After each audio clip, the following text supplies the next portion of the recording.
This is Synopsis, a series of conversations with composers. And this time, our guest is Mieke Doezema. Welcome, Mieke, and please introduce yourself. Thank you so much for having me. Yes, my name is Mieke Doezema. I am a composer and educator. Originally, I grew up in Albuquerque, New Mexico, and I moved to Seattle, Washington for a little bit for my undergrad at Western Washington University, and now I'm doing my master's at University of Hawai'i in Honolulu. Lovely. And to start with, since this is a conversation about compositional practice, what got you to composition? Can you speak about perhaps also if you were a musician, which instrument and what were your first steps towards and in composition? Yeah. I first started out on classical guitar when I was really, really little, and played that for a couple of years. I really started to love flamenco music, so that was my interest before I switched over to the cello when I was 11. And I played cello all the way through college. So that really opened up my mind to orchestral music, symphonic music. I played in the symphony and the orchestra for a while, and really grew to love that context. But I also kept playing the guitar on the side. I'm not very good at it. I have maybe a 10-year-old's knowledge of the guitar, but I kind of kept playing, and that's really how I started composing. And I didn't think of it as composing as the time. I just thought I was writing little licks on the guitar, writing little songs. Um, and then when I was in college, I finally took a composition class, and I started using some of these ideas and expanding on them and writing for other instruments. And that really opened up my world to the possibility of composing, which I must have known it existed, but I had just never really given it much thought until, I was 19, 20, I guess. Yeah. So you started with writing for a guitar just um, out of what, writing down ideas. You said some licks on guitar, or did you also play in a band and perform that somewhere, or maybe just for fun or anything? It might be a stretch to call it a band, but sometimes my friends and I would get together and I'd play guitar with them, and then sometimes I'd start the chords and then I'd switch over to cello and play something. So um, I definitely, I guess, jammed with my friends in high school, and I think that was able to give me a little bit more creative freedom, whereas an orchestra or symphony, you have your sheet music and you play what's there, and there's definitely a lot that I learned from that. But in terms of um, kind of an introduction to improvisation and composition was through the guitar, really. Interesting. And I guess a guitar does carry the advantage of being such a great social instrument. Social in a sense, you play it when you're perhaps out with your friends or next to a fire, right? Yes, absolutely. Definitely in Washington, very campfire, Yeah, backpacking vibe. yeah. Um, and therefore, guitar and then to cello. Do you um, see the advantage of uh, being a composer, practicing composition, and knowing multiple instruments? Um, I definitely think there's an advantage. I always thought I was at a disadvantage because I have always seen other composers who start on the piano, Oh, and I think that gives them such a wealth of knowledge to be able to transfer that to other instruments. mm, Um, but I think that starting out on string instruments gave me a lot of um, advantages for writing for strings. mm, There are different articulations in the guitar that are quite normal for it that I think are not necessarily normalized in classical literature for cello. mm. So when I'm writing for strings, I think I tend to take almost a guitarist approach sometimes to the material, which could be an advantage. Mm-hmm. I hope so. Perhaps an angle for innovation even, um, because uh, I mean piano. When you write on piano for other instruments than piano, it can also, at least speaking from my experience, be a disaster, since it will just usually be an instrument with such a different mechanic that anyway, I personally see a big advantage and want to at least attempt learning some basics of other groups of instruments than woodwinds, which is my own starting point. And composition. And how did you then somehow decide to commit more seriously to composition? Um, I think it was a slow process. I started out college really thinking I was going to be pre-med. I was going to be a doctor. So I Oh, really? was taking a lot of chemistry, organic chemistry, biology, those kind of classes. But I just kept taking more and more music classes and was like, okay, well, maybe I'll do a music minor. And then it turned into a music major, and I just kept going. And eventually it made more sense for me to just keep pursuing music because I was spending vastly more time doing my concentrating on my music classes, and was a lot happier in those music classes as well. So I ended up studying both music composition and music education, which kind of relates to what you were saying before. I felt like in having to learn the pedagogy of all these different instruments in order to be prepared to teach band or orchestra or choir, it really gave me a better understanding of these instruments and what's idiomatic for the voice or idiomatic for the horn, which I think is a huge advantage in beginning to approach those instruments. And I think it's really easy to get lost in this kind of really complicated literature of what's the most popular. And I think for me in my compositional practice, that's really important to delve into. Um, but I think it's also really helpful to see where musicians start, um, and what gives them inspiration when they're at a young age. What is it that makes someone want to keep playing? And I think that's something that I hope to keep doing in my music, is really sparking that joy in audience members, but also in those players, and trying to remember what first got us into music.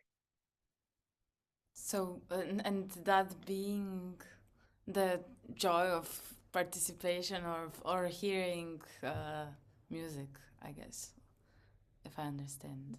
Yeah, yeah, and I think it's different for everyone, and different for each instrument, I think. Um, I like to think of, what got someone to play the oboe. What convinced them to play the oboe? But, it has such a distinct sound, and it's really different. And I think especially from teaching middle school, trying to get kids to play the viola, it's very different sounding from the other ones. So, but there are these certain kids where it's like that viola sound really speaks to them, and Mm. that's what they love about it, and it's beautiful. And so, um, that's the kind of inspiration that I hope to keep with me as I'm composing, because I think it's sometimes really easy to forget that initial beauty or initial love with your instruments or your music. Yeah, certainly. Uh, and I mean, um and then there's certainly also those kids that are that get suggestion to play those rare instruments, because Absolutely. there's a necessity, which in the end always, if you ask me, proves valuable. We always need more of bassoon players and violas Absolutely. My and first middle school class that I was teaching, I started out with 14 violin players and one viola in our top orchestra class. And so I said, okay, kids, we really need someone to play the cello. Like, please, who wants to play the cello? And I showed them all sorts of cello music, oh wow. um, and especially two cellos. That kind of Really? grade level, they love those players. Yeah, Smooth Criminal with a duet cello, just it really hits for middle schoolers. So I yeah, was yeah. able to get a couple of them to convert, and as the year went on, they kept wanting to play more and more because those cellos parts get those like really great lower lines, you can dig into the string. It feels almost like heavy metal sometimes. And it's really fun. And I loved those parts and I loved that they did. So the next year we had 10 cellos Wow. instead. So it was really amazing to see. But yeah, I mean, sometimes it can start out as a suggestion of, someone's got to play the cello, and then it becomes a love for so many students, and they keep playing, and it's what keeps them there. So you're also an educator, right? Uh, Yes. do you implement composition to your education? Do you compose for your students? Um, I mostly arranged different pieces for them. I wanted to make sure that the music they were playing was relevant to them. So a lot of times I would take the Avengers, you know, uh, we don't talk about Bruno, things that were really relevant in their lives and being able to bring them into the classroom so that they could keep loving what they were doing. But I also tried to arrange it in a way where I knew, okay, the kids need to work on this. So here's how I'm going to write it in a way that helps bring out their strengths, but also helps them work on some of the things that are a little more challenging for them. Um, and I also tried to let them compose themselves as well. So when we studied different keys, we'll say, Mm. okay, we're going to start in D major, you're going to start on D, and you're going to end on D, and everything in between you can make up. You can only use one whole note, otherwise the whole thing would be whole notes because they're trying to get out of the assignment. Oh, really? But it was really fun to watch what they would come up with, and some of them got really, really creative, and it helped inspire me too. Um, So why yeah. do you think it's important? I mean, for this reason, I guess. Why do you think it's important to? Because not, I wouldn't say, in my experience, that no one does this. I would say many teachers actually do it. Maybe some don't even call it, composition. But how do you see this? Why would someone that is studying cello also write a composition already in the young age? I think a lot of kids are spending time playing other things on their instruments that aren't necessarily the repertoire we give them, which I think is great. It Mm. helps them love their instrument. Um, so I think it works in a dual purpose of I know they're already curious, and why not let them explore that on their own and give them space to do that. And also, middle school is a really squirrely age. They got a lot of energy and a Yes. lot of creativity, and I think it's needed to really give them that space to create something on their own and see what they come up with. So I think it works in a dual purpose. And a lot of them are, I mean, they're all so talented. And so I always love doing those projects too, because it inspires me and it kind of opens up my mind of like, oh, wow, I haven't really thought of that way, you Mm. know? Um, and I would show them my compositions as well, because I think that age group really can be the best critics because they haven't learned really how to have a filter yet. So they will tell you exactly what they think if it's Mm. too long or if they don't Yeah. like this section. So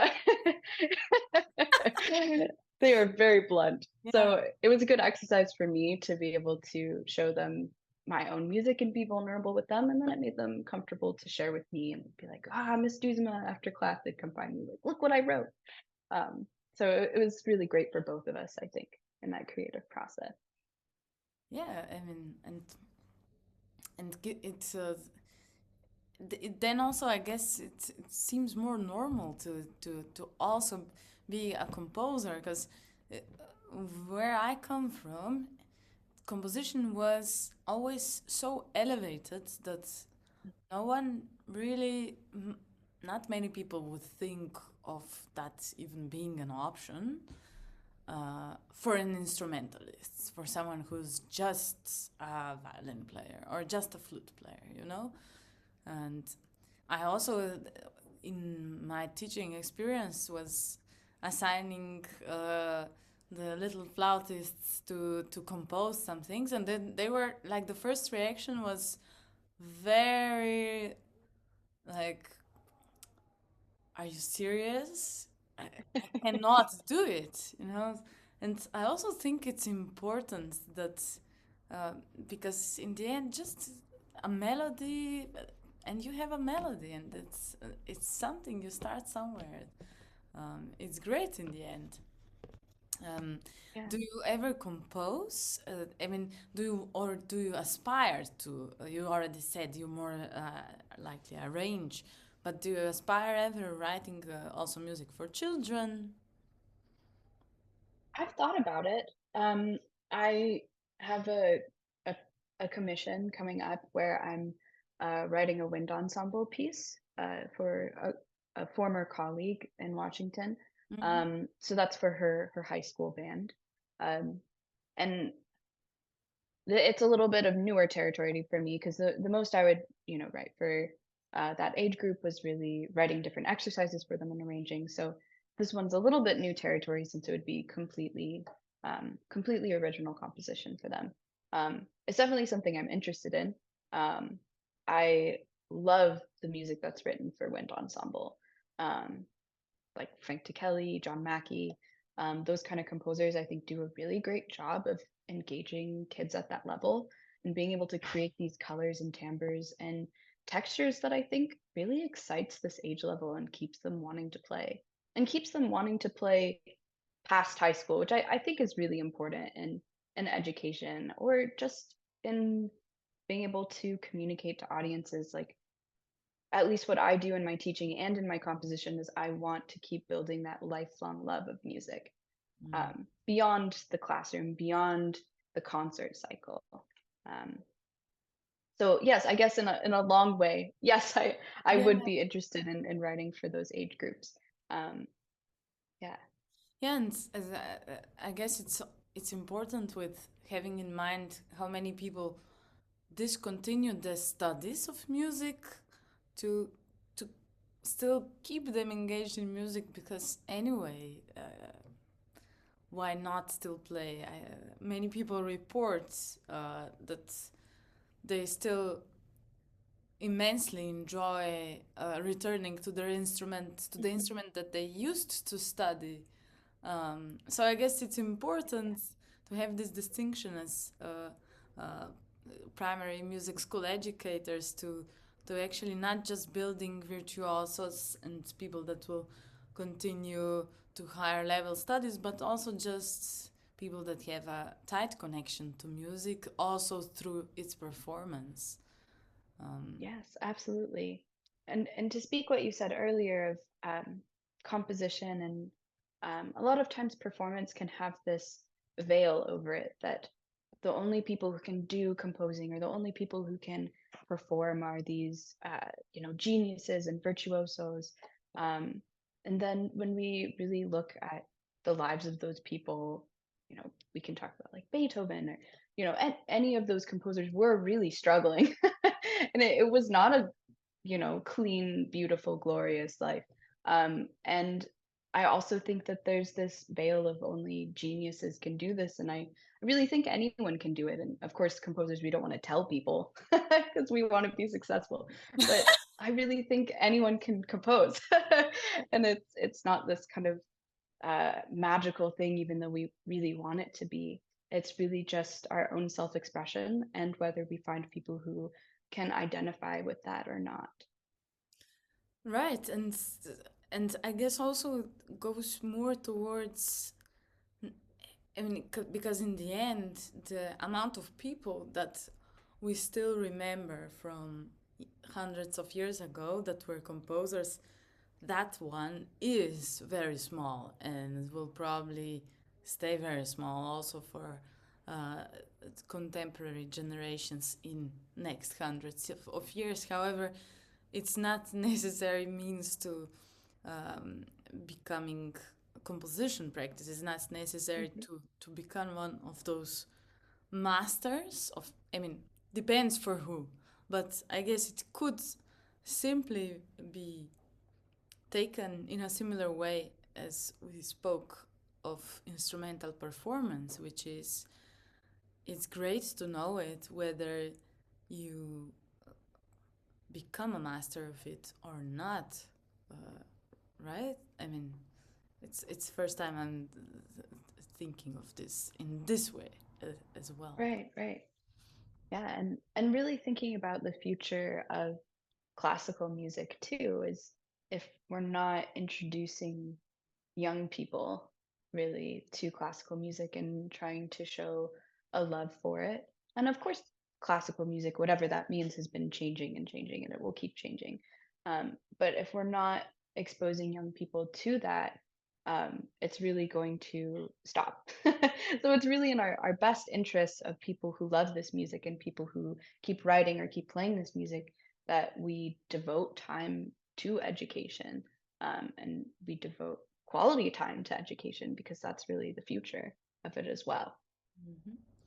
And perhaps it's also the way that classical music is sometimes defined, which is, uh, or to be specific, what a musician versed in classical music is sometimes defined as, which is uh, specialized in just one part of uh, the area, which is just an instrumentalist, and well, mostly composers are also instrumentalists, but perhaps this is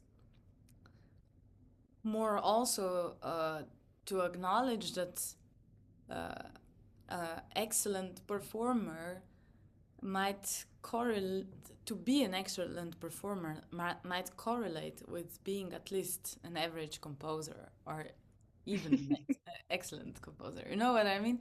So, and to think to think of this even division, I mean, can it be real that this can simply be um, divided as it is? Because when I think in my own experience, I am starting to conceive of music differently, since I'm also being active in it as a composer.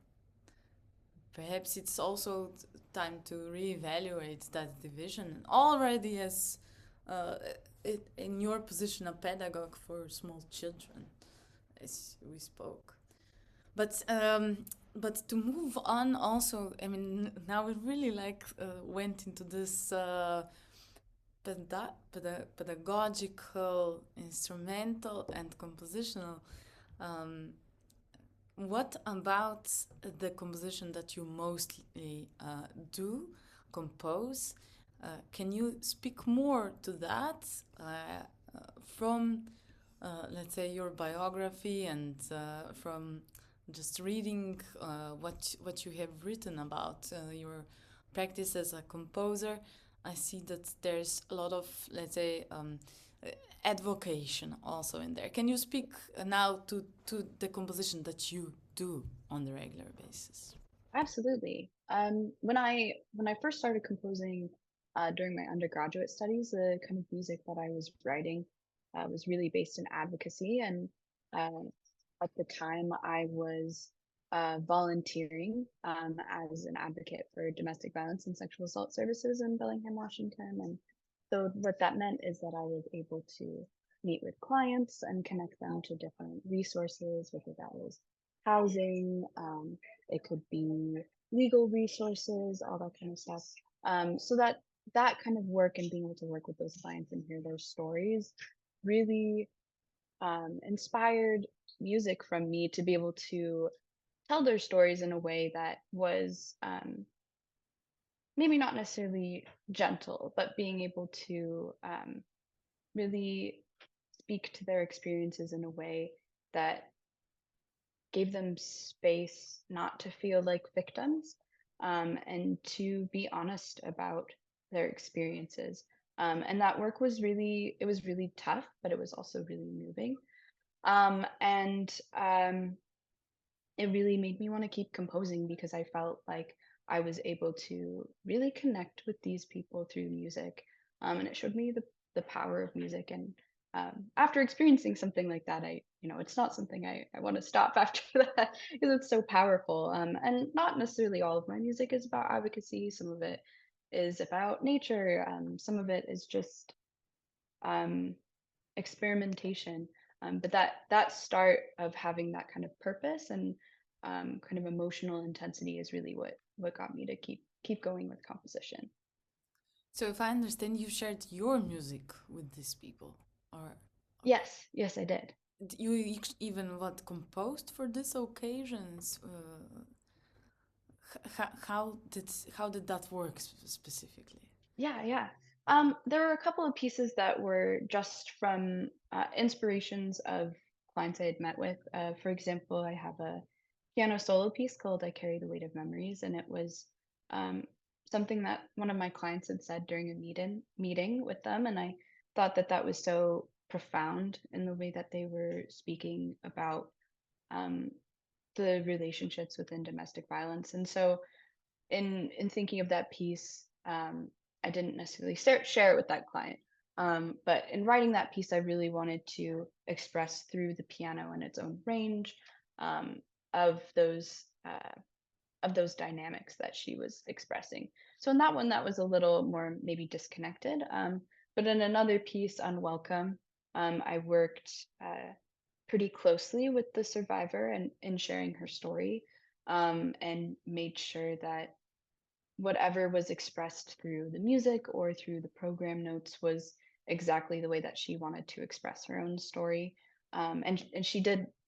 She was a part of that premiere, um, and it was really powerful for her because it was the first time that she, in that premiere, was able to speak to her own experience, which um, until then had kind of just been whispered about and had a lot of inaccuracies in her story. So it was really powerful for me to be able to um, provide a platform for her, and it was really powerful for her to really be able to tell her story in this kind of light.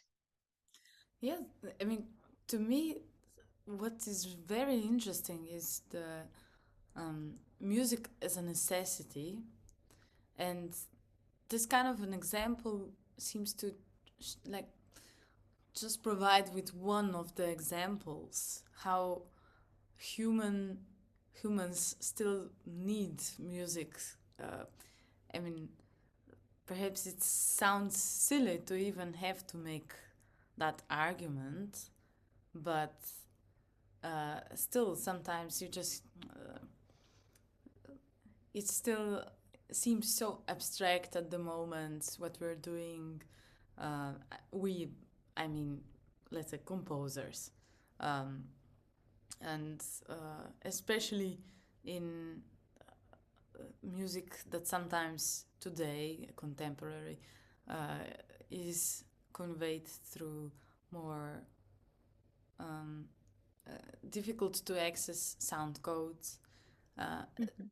so I guess perhaps we're, or maybe this was always the phenomena to be in that position where you need to argument a little bit why even do this and why do we need Mhm. this.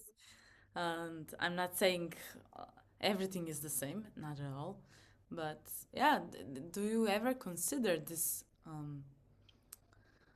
do you ever consider this in also in a more universal notion of music and of composition, uh, this music as a necessity. Um, Yes. I think about it quite a lot. Um, I think also because as a composer, I need it to be a necessity in people's lives. But I also think a lot about what is it that makes music by itself without words? What is it that makes music special and different from visual art or literature? What is it that music expresses that these other forms can't? Um, and I'm not sure entirely. Sometimes I think it's this emotional purpose that I feel music can express, but that's for me as a composer, and I might be biased. Um, that it is able to express this emotional purpose beyond what I can feel necessarily in literature and visual art. Um, but I think that that can differ depending on the audience member as well. I like to think of music as essential in my life. And I like to think of it being essential in other people's lives. But I also know that not everyone connects to music in the same way that they do visual art or literature as well. Um, so in a roundabout way, yes and no. I think it's something I struggle with a lot. But something I've also been thinking about recently. I've been studying rhythmic movement and martial arts, and so to me, it seems like through this study of watching different musical aspects showing themselves in different arts, including dance, but also martial arts. It seems that music is really expanded, at least from my own kind of initial views of what music was, that it's really expanded into all aspects of our life. And specifically through rhythm, at least that's what I've been observing. And so a lot of my thoughts coming out of that research um, is rhythm this and music really this kind of intrinsic value that we all share and we're all born with, or is it something that we are taught through pedagogy, or it's a way that we organize time? And I don't think I have the answer yet. Mm. Um, I think maybe someone will. It might not be me.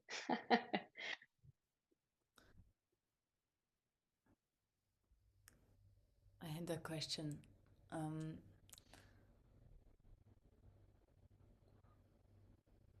yeah, it was about seeing things that you can, if I understood you correct, that you can see or experience in music, also in other, let's say, disciplines.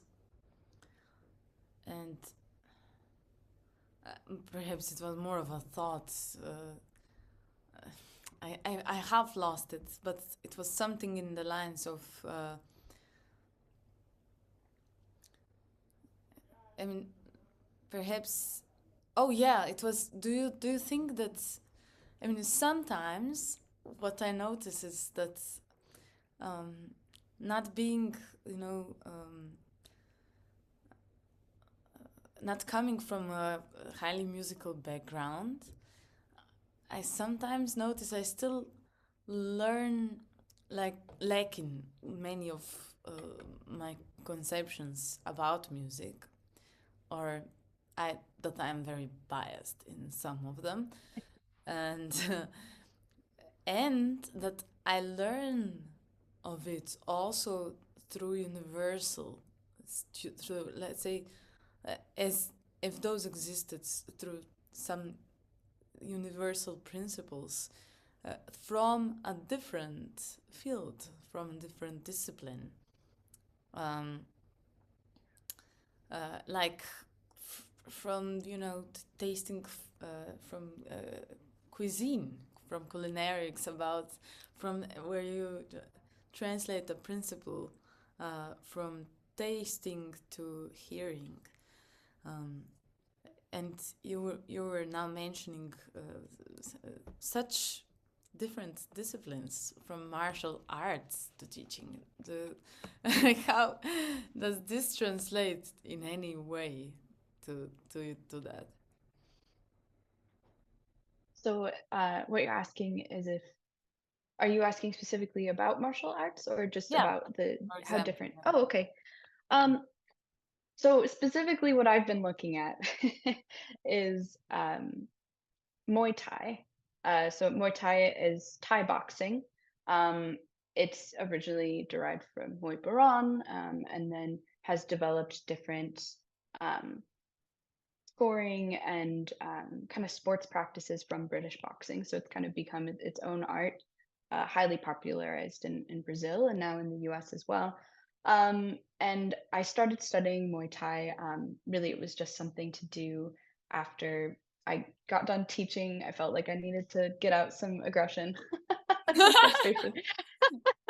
So it really just started as something fun, and I was like, great, I'll get a workout. And then I started noticing as the classes were going, they were using really musical vocabulary to be able to describe what we were doing and pedagogically. And I also noticed that all of the demonstrations and a lot of the sparring, so sparring as in kind of combat, improvised combat is maybe how I'd describe it. All of it happened on a rhythmic grid, which I thought was really, really interesting. Yes. Um, and so it started this kind of huge research arc this past year where I've been looking at different fights, Muay Thai fights, and been notating them on a musical score. And then also another really amazing element of Muay Thai is that in Thailand, traditionally, it's performed with live music, which is incredible. And the live musicians will respond in real time to what's happening in the ring, and the fighters in the ring will respond to what's happening in the music. So they have this symbiotic relationship. Um, and it's really amazing and really beautiful. And so, really, I've only scratched the surface with my research. But I think that these practices in Muay Thai have something really profound to say, not just about music and art, but about humans and our relationships to music. And I think our relationship to music doesn't necessarily have to be audible, it can be. Um, but I also, and this is slightly different, but it has been making me think. A couple weeks ago, I met this composer, Eva Reiter, I think is how you pronounce her name, and she had created a piece where she wanted to interact with both hearing and non-hearing audiences. And there were things in the music that she could um, communicate to hearing audiences that were different, but similar but different. And then there were things that she was able to communicate in this music to non-hearing audiences. Um, that was a different experience of the same piece. Mm. And it really started opening up my mind, and I think really plays in tandem with the martial arts um, ways of using music, is that there are many different ways that we interact with music. It has some really interesting implications for all of us, musicians, composers, uh, amateurs, lovers of music, martial artists. There's something to be said about the way that we use music and rhythm in our everyday lives. Yeah, indeed. And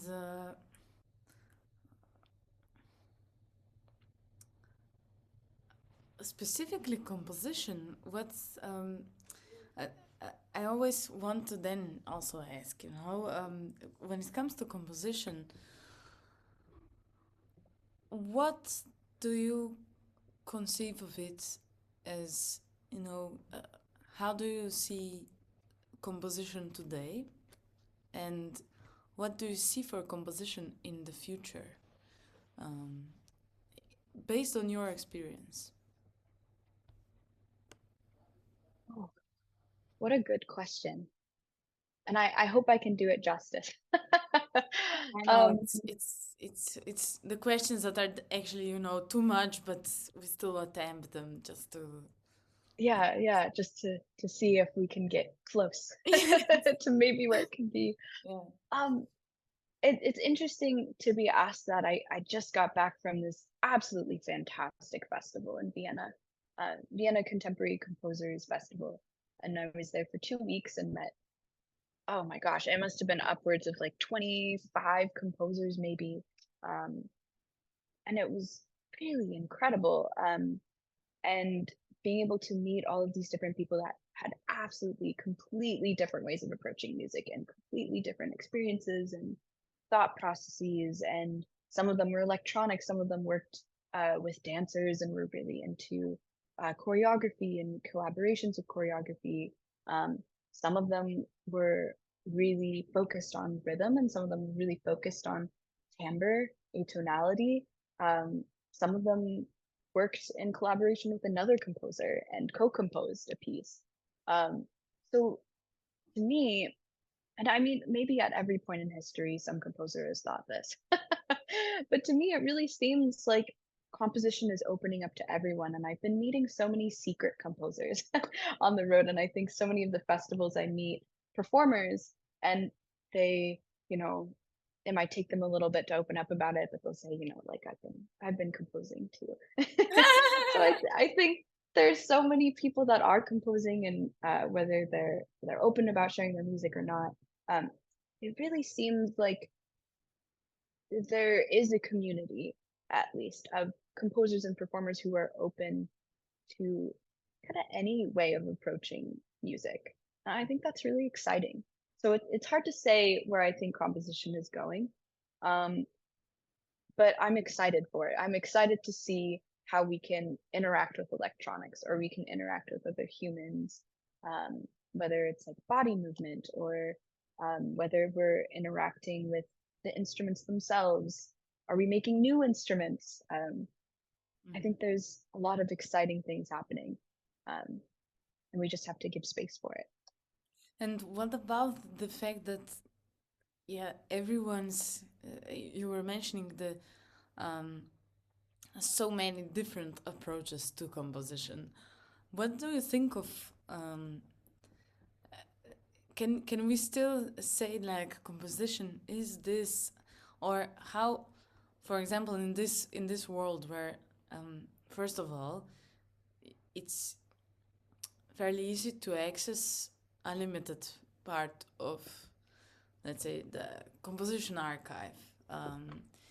It's not easy to access people still, I think, but let's say the archive of recordings, of certain public recordings, um, a lot of information about the history of those recordings and of music, of composition.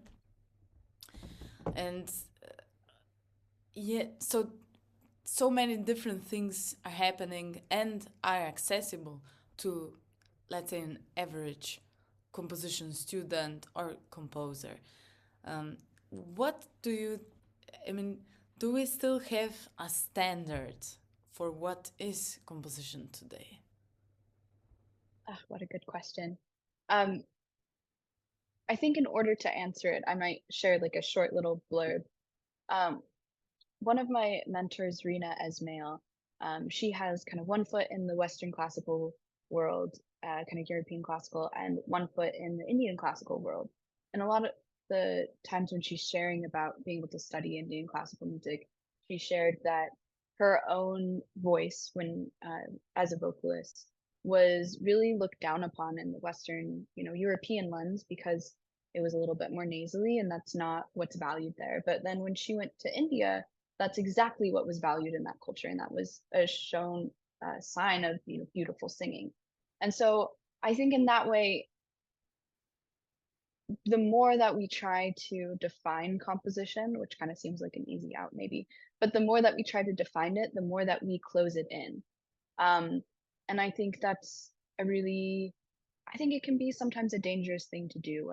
A lot of times when I go to these festivals, or I meet other composers, or um, have been traveling, we sit down and we talk about our our favorite composers, and I think the biggest mistake that we can make is talking about our styles and our passions in a way that this is the only way, this is the only approach, other approaches are bad, because that's the way that we shut down open communication, and we shut down maybe this amazing other artists that have a new vision and a different way of thinking about something and can value something that we ourselves maybe as individuals can't quite value yet. So I'm always hesitant to try and to define what is good composition or what should be composition, even though I guess in a way I just did. But it's hard for me to define, because I think with every word that I try to specify what composition is, it closes off some accessibility. It closes off some way of approaching it. Which is interesting, right? And anyway, already implicit in my question was, do we still have a standard? I'm like, as if I'm from a group that had a standard, and now Right. it's already false when you think of it. Anyway, the, this kind of a question in the end, you realize, stems from preconception of what is composition based on. Composition is Mozart Right. thought, and it is, of course, but Right. I mean, of course, it is Mozart's composition. His composition is composition, but Uh-huh. um, yeah, I mean, I always find it curious to speak of this, all of these terms that are being used in the everyday, I dare say, practice of a composer, may it be in writing an inner dialogue, outer dialogue, or anything else, or writing program notes. Um, it is curious to just look into those notions again and again and finding that they're really not more complex, but more perhaps different than what was thought that they Mhm. were. Um, Right. I mean, it's fun to think about, Mozart is composition, but I was talking with my husband last night about I recently had a piece played in the Mozart house in the basement, and it makes me giggle to think about the ghost of Mozart listening to my music and just like, because he wouldn't have liked it. He wouldn't have liked it at all. yeah, that, But someone today hopefully likes it, you know what I mean? yeah, Um, and there's at least a couple of people, even if they won't admit it, that yeah, aren't the biggest fans of Mozart's music as well. yeah, yeah, yeah. Well, and again, Mozart in the end is Mozart, and it also triggers, what about composition and composer? It's so many times I hear myself say Mozart is composition, just like I did just before, but in the end, Mozart is Mozart, and I mean, is what do you think of this? Is a composition um, can it exist? What do you think of its existence independent from the humans that created it? Mm. Like our work being separate from us? Yes. Huh. It's interesting, because I feel like each piece that I write, I guess I can only really speak to my own work, but I feel like each piece that I write is there's a little piece of myself. I think I send it off with. So it's hard to disconnect um, my work from myself, I think. Because they're all really personal, and I think in a way music is able to express this kind of vagueness a lot of times that makes it easier to be vulnerable, at least the way that I see it. Um, so yeah, I think it's hard to say that my music is not a part of myself, but in a way, I suppose it is independent from me because I mean, hopefully, we all hope that our music will live on after we do. Um, there's no guarantee, but there's always that possibility of leaving some sort of a legacy, I suppose. Well, Um, there will certainly be some scores somewhere, in some, in the internet. and ideally in some drawers and clouds, and ideally on the music Right, stands. I mean, right. uh, that is, I mean, the fact that you are making products which will, unless something really unusual happens, not that that's impossible, but that will outlast us, right? Yeah, yeah. I mean, Boulanger Initiative is this fantastic. Um, I almost call them a company. I don't think they're quite a company. Maybe they're a company. But essentially, there's an organization. That's what I was looking for. They're an organization that helps kind of research and educate and implement curriculum that elevates women and gender marginalized composers. I recently did an internship with them, a research internship, and I think one of the things that that organization helped open my mind to is that there really are so many composers that have made a really big impact, but we just have they've been lost in history. They're not written about in the textbooks, but they've still made huge contributions to society. For example, Queen Liliuokalani was the last queen in Hawaii, and she was a composer, and she wrote hundreds and hundreds of songs that I looked through in her manuscripts. Um, and all of them are very profound to the people that live there and very profound to her and are able to speak through a really difficult period of time for her people and herself. Um, and even though maybe not the average person walking in, I don't know, LA or New York, if you grab them from the street and ask them who she was, they might not know who she is, but it isn't to say that she didn't make an incredible impact. Um, and that's at least what I hope to think of with my own music and my colleagues' music is that even if, we're not famous to the average Joe, as we say, that we've made some sort of an impact in our communities. So at least that is the vision that I have for compositions, maybe apart from the composers, is that these compositions still have some impact on the community that can live on. Mhm. I mean, my thought is already the fact that you're a pedagogue and a composer. Being also a composer will have ideally a positive impact on just your teaching, and then every student matters, right? Which brings me also to the question of how do you see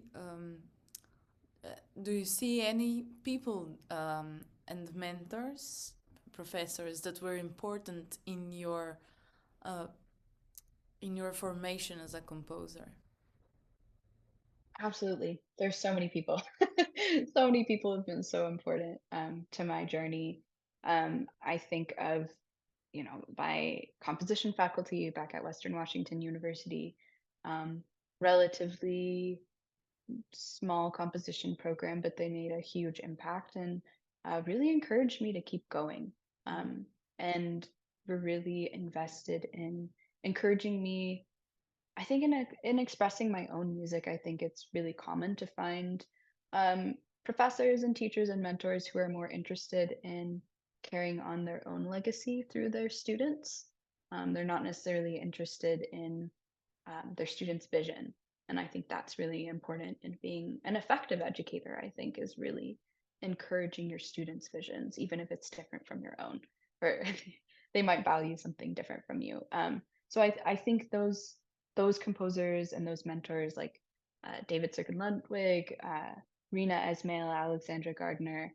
I mean, there's so many people like them. I wish I could just name all of them, but they've been so incredible in really encouraging students, not just me, but many composers, in being able to be true to themselves and their own visions, and have really been instrumental in being able to give them opportunities to show their music and showcase their music, but also in giving them relevant and important feedback to help them find their mission. So not necessarily, inputting their own ideas into the music, but saying, okay, if this is what you're going for, here are a couple ways you can get there effectively. Here are a couple of ways that maybe this composer did it. Or maybe this is a way that this composer did it, and it didn't quite work. Or here's a way that this composer did it. What do you think? Was it effective? Do you like it? Why not? You know. So I think those kind of teachers and mentors have made the biggest impact in my life, not only as a composer, but also as a mentor and teacher as well. Of who do I want to be and what kind of legacy do I want to leave with myself and my own colleagues as well, both in composition and in education. Yeah, because in the end, legacy, going forward, going on, and one's own vision don't have to be mutually exclusive. I mean, Right. I, I'm. It would be strange to be so, I guess. I mean, because Right. also that can be a legacy, I guess. Uh, I mean, it brings to things that are almost out of the, let's say, narrow composition range, but maybe compositional legacy can also be, first of all, letting the student uh, have and feed their own vision inside of composition. And also, before you were mentioning also the music, the composition, where that is tightly connected to nature. Could you also address that? Okay. So in my own composition, when I've written about nature, Yeah, yeah. yeah, yeah. Well, I had the just incredible privilege as a young child that my family was really dedicated to getting us in the outdoors. So at a very young age, I would go backpacking, had my own little backpack, and we would go on these expeditions in the Southwest where I grew up in New Mexico and then Utah. And I think I was able to connect with nature and I think um, loosely silence in that way, and being able to listen to my surroundings and connect with my surroundings, which felt really unique, I think, at a really young age. Um, and I was able to appreciate the land and its history and what it had to offer. And a lot of the time, I think about the Southwest as this kind of ruthless beauty where it's just so incredible and massive and also very deadly. And sometimes it feels like on those trips it's trying to kill you the whole time as you're walking through the canyons. um, but it's something that I've learned to appreciate and love, and that's something that I want to express through my music. And so in pieces like Godless Galisteo was a piece I wrote for at the time, because of COVID restrictions, it was a smaller kind of symphonic orchestral group. But I really wanted to write the sounds that I heard in those spaces because I wanted to honor those spaces in Utah and New Mexico in these kind of rugged, tense landscapes. So I wanted to think about, okay, how would I translate what I heard during a flash flood to music? uh, Maybe snap pits on the string sections could translate to the breaking of branches, and maybe the rumbling that you feel in the ground in the canyon when before the water rushes through. Maybe you feel that in the bass drums, and things like that. So that's maybe the best way I can describe how I try to express that kind of connection to nature through music. Do you think there's any universality in the need, if I perceive it correct, and I'm also speaking from observing composition examples from elsewhere, the need to um, integrate certain sounds that one encounters in memorable periods, situations into the music. Do you think there's Mm. something about that? Because, I mean, the term widely used, then that everyone knows is programmatic. Right. But to not go straight into reckless use of that term, do you think there's something? Why does this occur so much, so often in music? Speaking from, for example, you that do it very consciously, you want this in the violins. Why do you think there's this urge? Mhm.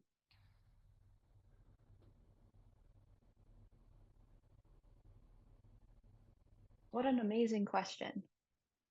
Um, Maybe it's the same urge that artists feel, and it's the same urge that authors feel of these kind of life-changing moments that really, at least for me, are sometimes the most humbling moments that make you feel either really small.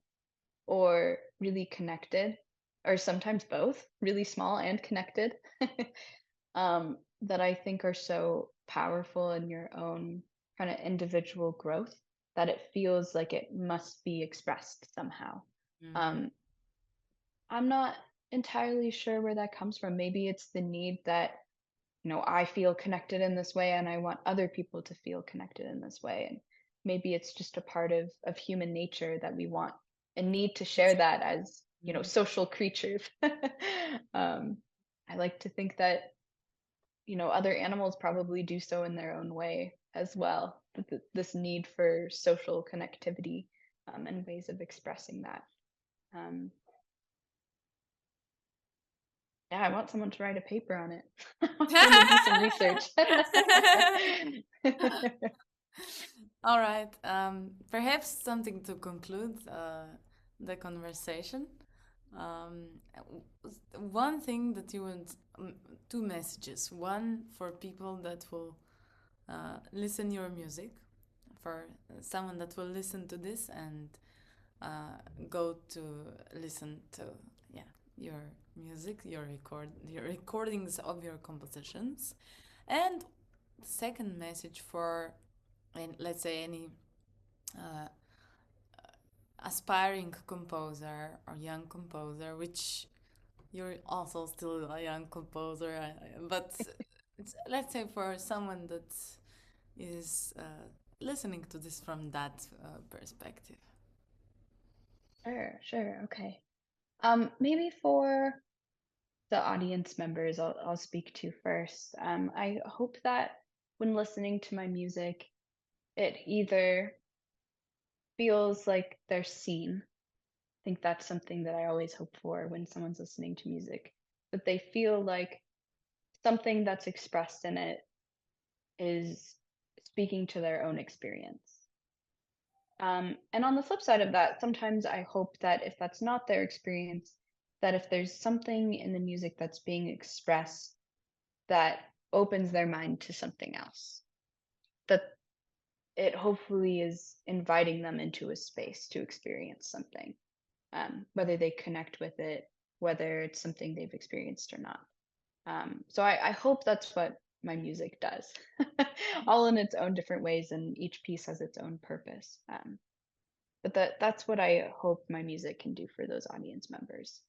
Um, and for the young composers out there, the new composers, the secret composers, um, what I hope for is that we can talk about composition in a less mystical way so that every composer and every person can know that whatever they create, as long as it's authentic to themselves and as long as it's important to them, that it has a place, and every composition has a place. Um, Even if it's not something that and you as the individual can connect to, um, it still has a purpose and it has a meaning to someone. So I think for all of us, we can keep composing and we can keep creating in a space as long as it's important to us. So Beautiful. Thank you, Mieke. thank you. Mieke, Mieke, the innovator of the term secret composer, correct me if thank you for joining in this conversation, synopsis, and thank you to the Institute Abeceda, which is the institute which, let's say, provides infrastructure for this conversation to happen.